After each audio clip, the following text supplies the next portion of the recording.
And with more news, as far as Prime Minister Narendra Modi is concerned, he also flew the indigenous light combat aircraft Tejas in Bengaluru today. He co-piloted a trainer version while on his review visit to the Hindustan Aeronautics Limited.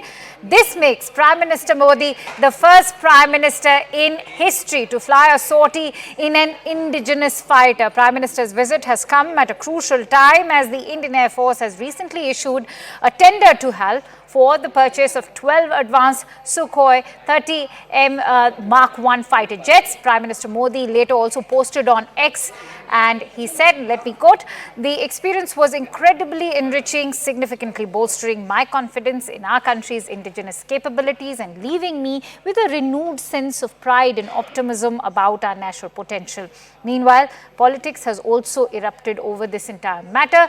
Congress MP Karti Chidambaram has taken a dig at the Prime Minister, saying that former Prime Minister Rajiv Gandhi was a real pilot. And with that, let's quickly go across to Aman Sharma, who's joining me on the phone line. Aman, while the political face-off is bound to happen, the fact of the matter is that Prime Minister's message through flying this sortie has been very crystal clear that India is now ready to be a self-reliant force, one to reckon with as far as defense is concerned. Absolutely, Akansha. And this is not the first time that Prime Minister Narendra Modi has stood up for indigenization, Atmanirbharta of our defense forces. Of course, today flying in the Tejas is a major statement. 4 years ago, we had Raksha Mantri Rajnath Singh also taking a sortie in the Tejas. A few months back, we had President Draupadi Murmu taking a sortie in a Sukhoi.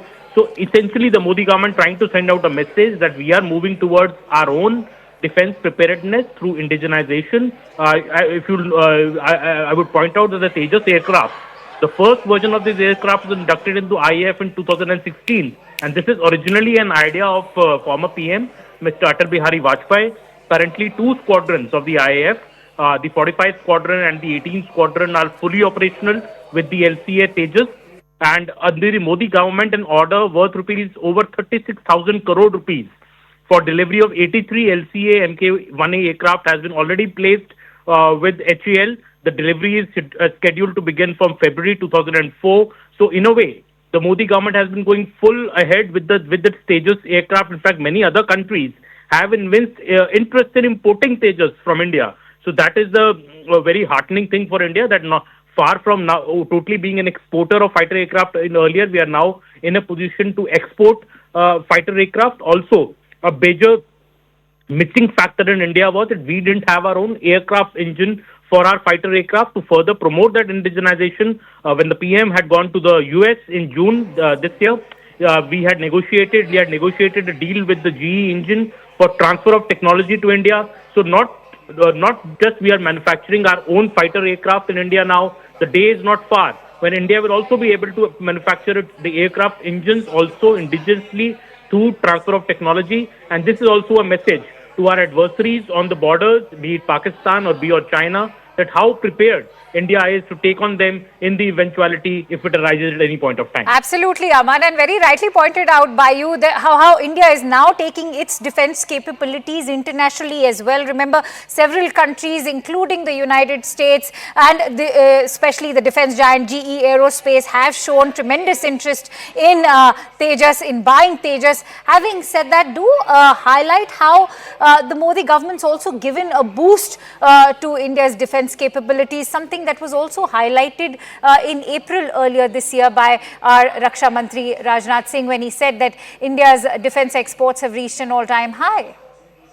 Absolutely. India's defense exports have reached an all-time high. This has happened last year also. This financial year also, we are expected to go beyond what we did in the last financial year. So not just in exports, indigenization, make in India, that is the focus which is there. The Modi government, if you remember, got a lot of criticism from the Congress over the getting the Rafale aircraft to India. At that time, the entire political campaign, was launched in 2019 by Rahul Gandhi against Prime Minister, alleging a so-called scam in the Rafale fighter aircraft purchase. But today, we can see the Rafale aircraft which have come from France have become the pride of the Indian Air Force. They have become a major deterrent in India's defense preparedness for countries like China or be it Pakistan. So in a way, India has been pressing ahead on the indigenization, and the days to come, we'll see much more news on this front, including many nations in now, as I said, importing India's Tejas aircraft, given its capabilities, and this will be a major success story for the HAL as well. Absolutely. And when we talk about the Prime Minister's visit to Hull, do throw light on what it was meant to be. Well, HAL visit is also very significant because many a time the Congress has been targeting the Prime Minister as well as the HAL, saying that the HAL is not doing well, the HAL is in deep trouble, HAL was shortchanged by the Modi government. In a way, the Prime Minister's visit to HAL, earlier we also seen a Defence Minister visit HAL.